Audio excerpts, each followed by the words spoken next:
judiciaire aux États-Unis, le département d'État vient de déposer plainte contre des militaires chinois de haut rang accusés d'espionnage informatique. Une affaire qui concernerait la sécurité nationale des États-Unis. La Russie essaie de faire retomber la pression avec l'Ukraine. Elle annonce avoir retiré ses troupes de la frontière ukrainienne et demande à Kiev d'en faire autant dans l'est du pays. L'OTAN se montre plus réservée ce soir et préfère attendre un retrait effectif des Russes. L'élection d'un nouveau président en Israël aura bien lieu le 10 juin par les membres de la Knesset. Annonce faite aujourd'hui alors qu'on évoquait il y a quelques jours un possible report de cette élection à la demande du Premier ministre.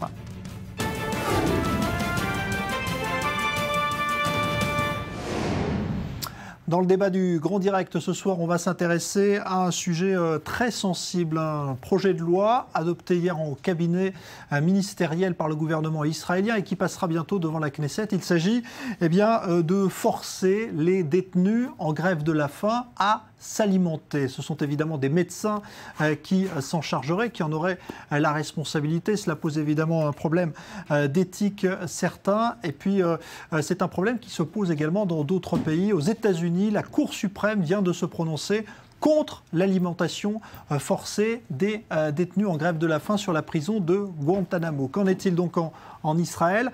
On va en parler avec nos invités ce soir. Je salue tout d'abord le professeur Rafi Walden qui est là. Bonsoir. Vous êtes président des médecins israéliens pour les droits de l'homme. Et je salue Gilles Morali qui est médecin et qui s'occupe d'éthique également. Bonsoir à vous. Bonsoir. Merci d'être là. Alors, Rafi Walden, on n'est pas encore évidemment en train d'exercer cette prérogative, mais c'est évoqué. Est-ce que pour vous, cela pose un vrai problème d'éthique que d'avoir à alimenter finalement de force des détenus en grève de la faim? Oui, c'est un problème d'éthique primordial, et je crois que même si ça passe en législation à la Knesset, ça ne passera par la communauté médicale en Israël. Nous considérons qu'il s'agit d'une législation, d'une pratique qui est considérée par toutes les sociétés démocratiques occidentales au moins comme cruelle et dégradante. Il s'agit d'utiliser les médecins et la médecine pour des raisons purement politiques. C'est contraire aux droits du patient. Vous savez, il y a une loi qui est passée en Israël en 1995 qui décrit les droits du patient. Et entre autres, il est absolument défendu d'infliger un traitement quelconque à un patient contre son gré. Même quand il s'agit parfois de conditions qui risquent d'être fatales pour le patient. Même quand sa vie est en jeu. Même quand sa vie est en jeu, le patient a le droit de l'homme, a l'autonomie sur son corps et sur son destin. D'ailleurs, la défense d'alimenter de force des détenus a été reconnue par l'Association mondiale des médecins, de la médecine. Il y a une déclaration de Tokyo en 1974, une déclaration en 1955, pardon, une autre à Malte en 1991, où il est absolument défendu d'alimenter de force des détenus. Cela a été repris par l'association médicale israélienne et par son comité d'éthique qui a défendu carrément aux médecins israéliens de participer à cette pratique. Nous considérons cruelle et dégradante. Alors, Gilles Morali, docteur Gilles Morali, vous partagez aussi ce point de vue, parce que ce sont les médecins finalement qui auront à pratiquer ou pas cette alimentation. La loi prévoit que si un médecin refuse donc cette pratique, il a le droit. Donc on ne peut pas obliger un médecin à pratiquer une telle loi contre son gré. Maintenant, s'il y a des médecins, je ne sais pas, s'il y a des médecins peut-être qui seront d'accord pour pratiquer cette asana de force, cette alimentation de force, peut-être que cette pratique verra le jour, mais j'en doute fort. Je doute fort qu'il y ait des médecins qui acceptent une telle pratique, comme l'expliquait mon confrère. Toutes les associations de médecins, la Histadrut Harefouit et toutes les autres associations internationales de médecins sont contre effectivement cette pratique de force. Je doute que cette proposition de loi, qui pour l'instant n'est arrivée qu'au niveau du cabinet ministériel et non pas de la Knesset, je doute fort que cette proposition soit acceptée par l'ensemble de la Knesset. Donc ça restera probablement lettre morte et c'est peut-être mieux comme ça. Non mais ça pose un problème d'éthique quand même parce que... Maintenant au niveau de l'éthique. Alors effectivement, on peut mettre en parallèle deux formes d'éthique. L'éthique telle que l'a présenté le professeur Walden, où effectivement le patient est entièrement autonome de son corps et de son esprit, et une éthique qui est basée sur la loi juive, qui dit qu'effectivement le patient n'est pas responsable et n'est pas propriétaire de son corps jusqu'au bout, c'est Dieu qui est propriétaire de son corps. Et donc, si par exemple quelqu'un voulait se suicider ou refuser un traitement, effectivement, au niveau de l'éthique traditionnelle, enfin de l'éthique classique aujourd'hui, on ne pourrait pas s'opposer à cela. Maintenant, au niveau d'une éthique juive, on pourrait effectivement poser quand on l'a dit différemment, et se demander s'il ne faudrait pas essayer de le convaincre de changer d'avis.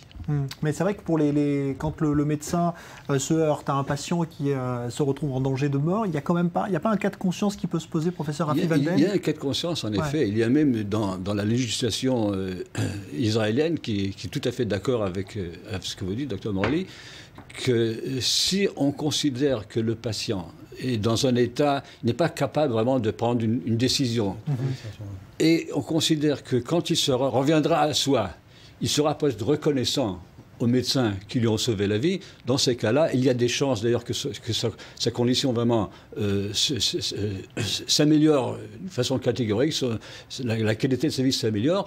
Alors, dans certains cas, on a le droit, il faut créer un comité d'éthique, il faut rassembler le comité d'éthique de l'hôpital. Mais ça, il s'agit de malades, n'est-ce pas, de malades civils, il ne s'agit pas de détenus auxquels on ne pose pas la question, on ne donne pas le choix. Là, il y a un combat politique au milieu qui vient s'ajouter. Absolument, il y a un élément politique très, très important d'ailleurs. Et je dois dire d'abord qu'il faut voir que ces grèves de la faim de détenus, ce sont des gens vraiment désespérés. Et j'ai eu l'occasion de rencontrer pas mal d'eux. Dans un cas, il s'agissait d'une exigence d'être libérés de la prison. Il s'agissait surtout de changer les conditions de leur détention. Et surtout, c'était surtout valable pour ce qu'on appelle les détenus détention administrative. C'est une punition extrêmement cruelle, parce que ce sont des détenus qui ne sont pas passés en jugement. Souvent, ils ne savent pas exactement de quoi on les accuse. Leur temps en prison n'est pas déterminé.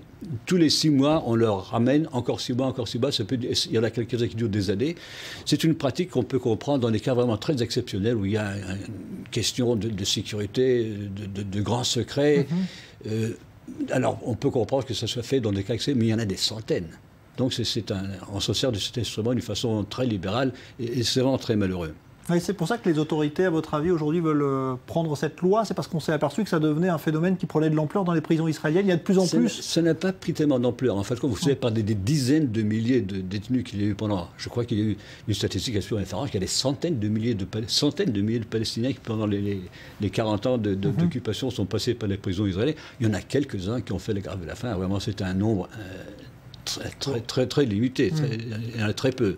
Et d'ailleurs, aucun d'eux, il y en a quelques-uns qui ce sont des phénomènes, je vous dis comme médecin, comme mon confrère pourra le confirmer, il y a parfois des phénomènes physiologiques absolument ahurissants. Il y a un de ces détenus qui a fait la grève de la faim pendant 80 jours, et aucun d'eux n'est décédé d'ailleurs. Même ceux qui ont fait une grève de la faim contre tout ce qu'on connaît. On peut vivre sans manger pendant de longs mois. Dire, le jeune... Oui. Mais pour abonder dans le sens de ce que vous disiez tout à l'heure, dans certains pays, comme par exemple l'État de l'Oregon aux États-Unis où l'euthanasie est permise, eh bien on s'est rendu compte que 30% des patients qui avaient donné leur accord donc pour mettre fin à leur jour, eh bien sont revenus sur leur décision lorsqu'on leur a parlé justement de l'importance de continuer à vivre et d'un meilleur traitement, notamment d'un traitement antalgique contre les douleurs. Un patient sur 3 donc, est revenu sur sa décision. Donc de là où on voit qu'effectivement la notion d'euthanasie et de suicide est finalement très relative. Et à partir du moment où on sait accompagner le patient dans une démarche thérapeutique globale, eh bien à ce moment-là, il y aura beaucoup de patients qui continueront à vouloir vivre. Ouais, mais on se rappelle aussi de ces cas dramatiques dans les prisons britanniques, à l'époque de l'IRA, de ce combat mené par Bobby Sands, des détenus qui sont morts dans des conditions absolument atroces parce qu'on les a laissés finalement mener leur combat jusqu'au bout. Est-ce que vous pensez qu'on peut aujourd'hui accepter cela et voir des... Même si vous dites qu'on peut rester longtemps, mais il y a quand même un moment où l'état de santé se détériore gravement. Eh bien, l'attitude du comité d'éthique de l'association médicale israélienne est un peu ambiguë, mais je crois qu'elle peut s'accorder avec l'éthique juive que je respecte énormément.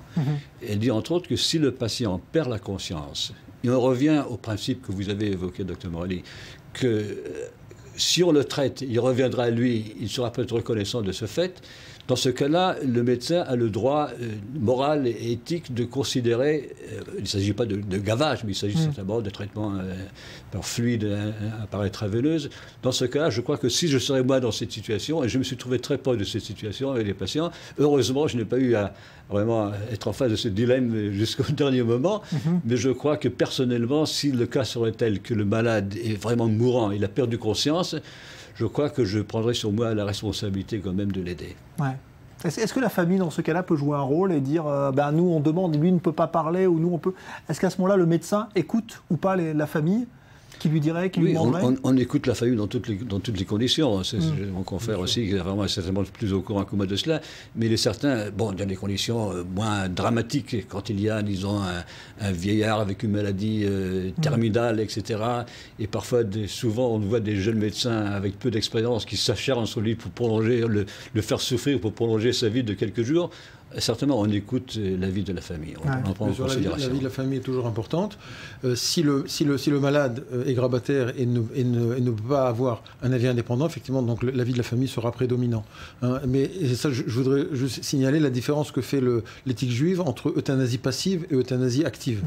C'est-à-dire, donc, d'après la loi juive, il est interdit de pratiquer l'euthanasie active, c'est-à-dire de donner un médicament qui entraînerait la mort. Mais par contre, ne pas donner de traitement qui prolongerait la vie de façon artificielle, ça c'est tout à fait reconnu et ça a même été entériné par la loi Steinberg qui est passée à la Knesset il y a à peu près une dizaine d'années, qui dit justement que d'après l'éthique juive, on peut donc arrêter tout traitement à partir du moment où on sait que la maladie est incurable. Ouais. Mais là on est dans le cas de détenus. Oui. Alors, si là c'est beaucoup plus problématique. Mais la justice américaine qui décide justement cette semaine, parce que le problème a été posé à Guantanamo, là où sont détenus des terroristes présumés par les Américains depuis des années, certains en grève de la faim. Là, la justice a dit, non, on ne peut pas les forcer à se nourrir s'ils sont en grève de la faim. Pour vous, c'est un signal important là, qui est donné? Absolument. Oui, je suis tout à fait d'accord. D'ailleurs, ça suit tout à fait les déclarations de l'Association des médecins mondiales et chez nous de l'Association des médecins d'Israël qui s'opposent catégoriquement à ce que cette loi passe à la Knesset. Et j'espère, je suis joint avec le docteur Morali, que cette loi ne passera pas par la Knesset. Et même si elle passe, je suis tout à fait d'accord avec vous, il y a très peu de chances qu'il se trouve des médecins qui la pratiquent. Et de toute façon, pour que cette loi rentre en vigueur, il faudra à ce moment-là que ce soit uniquement le président du tribunal, du district, donne l'autorisation, dans des cas exceptionnels. Et je ne pense pas que cette loi passera le stade de la Knesset, probablement pas. Malheureusement, ça s'enchaîne dans d'autres lois qui sont tout à fait de nos jours, qui tentent disons, à limiter les mouvements de toutes sortes de médecins pour le droit de l'homme, que ce soit médecins d'organisations de droits de l'homme, que ce soit un médecin pour le droit de l'homme, où nous avons une organisation admirable qui sont les rabbins pour le droit de l'homme, ou les assistants sociaux pour le droit de l'homme. Toutes ces organisations se trouvent vraiment sous une attaque assez antidémocratique, je dirais. D'un point de vue moral, l'un et l'autre, qu'est-ce que vous pensez justement de cette arme que constitue, on va dire comme cela, la grève de la faim, arme politique, mais c'est une arme puissante pour vous? C'est une arme qu'il faut respecter? C'est une arme qu'il faut respecter. Il faut savoir donc aussi écouter les prisonniers. Quel qu'il soit. Maintenant, si le prisonnier veut mettre fin à ses jours, il faut lui expliquer effectivement ce que ça représente et qu'il pourra peut-être arriver probablement à changer d'avis si c'est, comme disait le professeur Walden, si ses conditions de détention s'améliorent. Donc je pense qu'on ne devrait pas arriver à de tels extrêmes. Et le nombre de détenus qui font la grève de la faim, je crois, va en diminuant d'année en année. Il faut dire que c'est une manifestation non violente. Il ne s'agit pas de jeter des pierres ou des bouteilles Molotov contre les Israéliens. C'est une manifestation non violente des gens qui sont vraiment désespérés. Et tout à fait, je crois que le dialogue entre le médecin et tous les efforts qu'on fait pour le convaincre d'arrêter cette grève de la faim, dans beaucoup de cas, ça porte ses fruits. Ouais.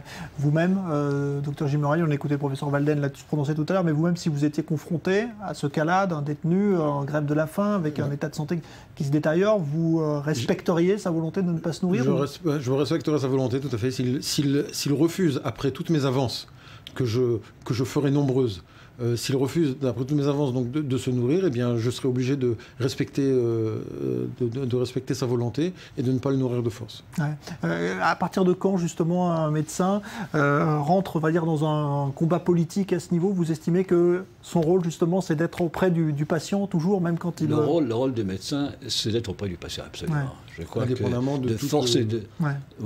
forcer l'Institut médical à acquérir cette pratique pour des raisons politiques, c'est quelque chose qui est vraiment contre toute la morale et l'éthique médicale, absolument. Nous devons nous opposer catégoriquement à ça.